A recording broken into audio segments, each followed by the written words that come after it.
Good Friday afternoon. Here we are on the cusp of a long holiday weekend. We're just entered freshly into September. It's also the month that we reach peak of hurricane season, around September 10th to September 11th. In fact, the month as a whole is really the most active.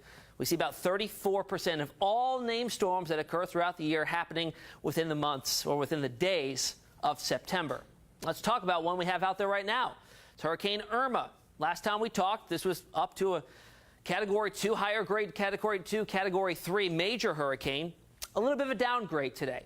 A little bit misleading, though, as well, because 110-mile-an-hour winds, you need 111 miles an hour to become a Category 3. So minimal downgrade in strength.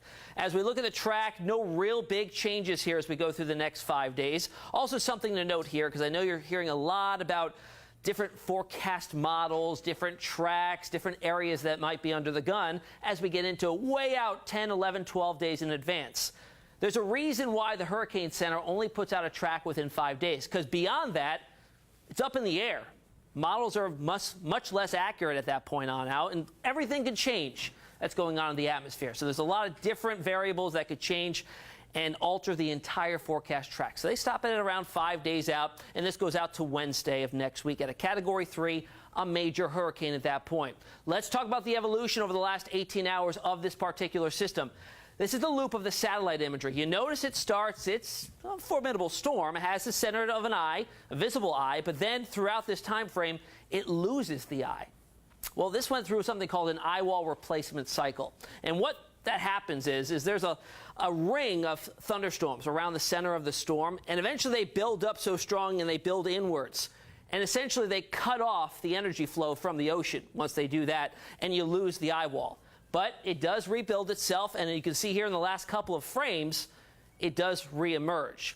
During that time frame of the eye wall replacement cycle, we typically do see a little bit of an intensity decrease, but it's short term. That's what I think drove the downgrade to a Category 2. Also a few other variables that we're going to talk about in just a minute. But first, a quick update on how far away it is. Obviously closer than it was yesterday. We're about just over 2,400 miles away from the eastern seaboard and, more importantly, Hampton Roads here on the East Coast, but it's moving at around 10, 12 miles per hour. I'm going to switch things up here and show you what it looks like on our satellite imagery, but the filter is switched, something called the water vapor, and this depicts the difference between dry air and very moist air. You see the center of Irma here, a lot of moist air around it, but it is starting to pull in and get influenced by a little bit of some dry air.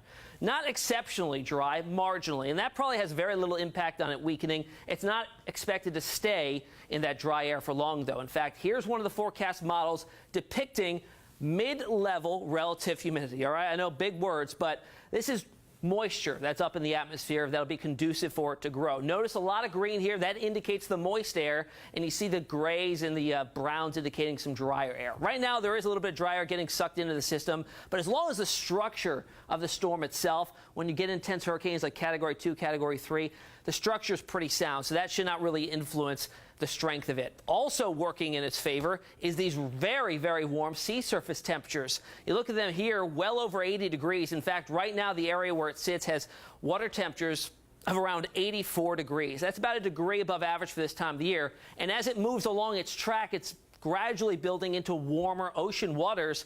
By the point it gets towards the Leeward Islands, 85, 86 degrees. Now, indiscernible to you and I, a 1 to 2 degree difference in water temperature. We could barely tell.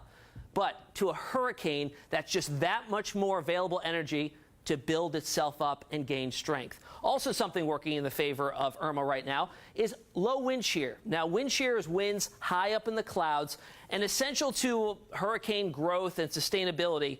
They need to build up these thunderstorms. They grow very, very high. I'm sure you've seen them outside in the summertime. They get very, very high.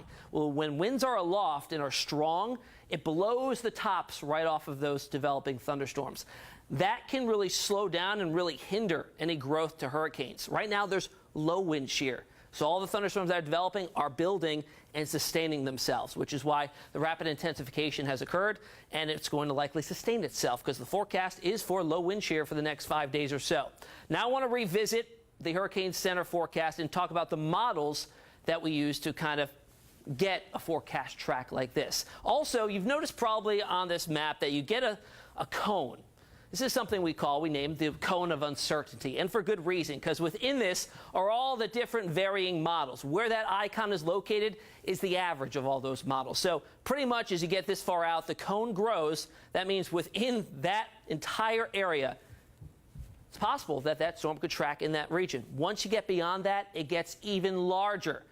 In fact, let's look at two of the long-term models, the GFS and the European. Right now, and really up through the forecast period of the Hurricane Center, really good agreement here. As it goes towards the Leeward Islands, very little difference in where those models are placing the center of Irma and the intensity. But once we get beyond that, we start to stray a little bit. One model goes a little bit farther to the west, and one model goes a little bit farther to the east. In fact, the latest updates here shows a pretty good consensus between the two, somewhere off the coast of the southeastern United States. Now let's break it down further. Let's talk about the GFS. Within a certain model, you're going to have several runs, sometimes dozens, of that same model, but you tweak one little tiny thing.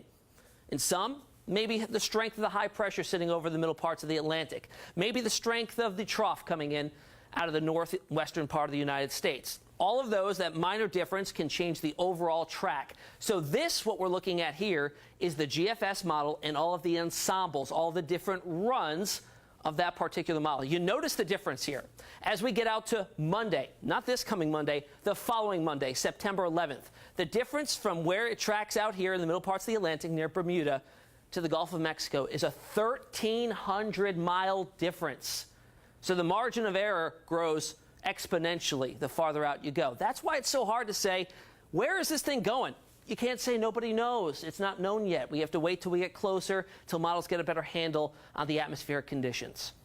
I want to talk more about this. We've touched on this the last couple of videos, but all about the strength of the Bermuda or the Azores high that's sitting over the Atlantic, because that is really a determining factor in what's going on here with the track of the storm. If it is weak, it's moving off towards the west, and then it'll take that loop and hook out to sea. We call it a fish storm. Doesn't affect any land masses. But if it's a little bit stronger, it takes it a little bit farther off to the west, and then eventually we'll take that turn maybe a little bit later and put the East Coast in jeopardy there.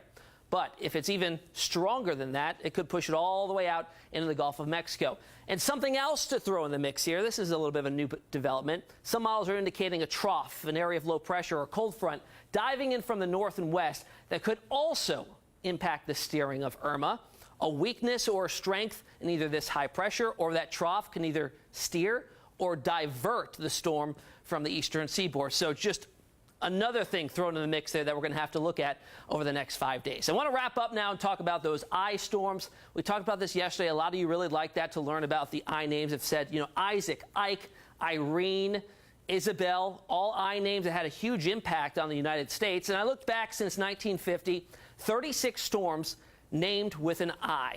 25 of those became hurricanes. 13 of them were major hurricanes. And of those 13, 7 made a U.S. landfall. So there you go. I hope you enjoy your holiday weekend. We'll have another update here on Labor Day itself on Monday. Enjoy.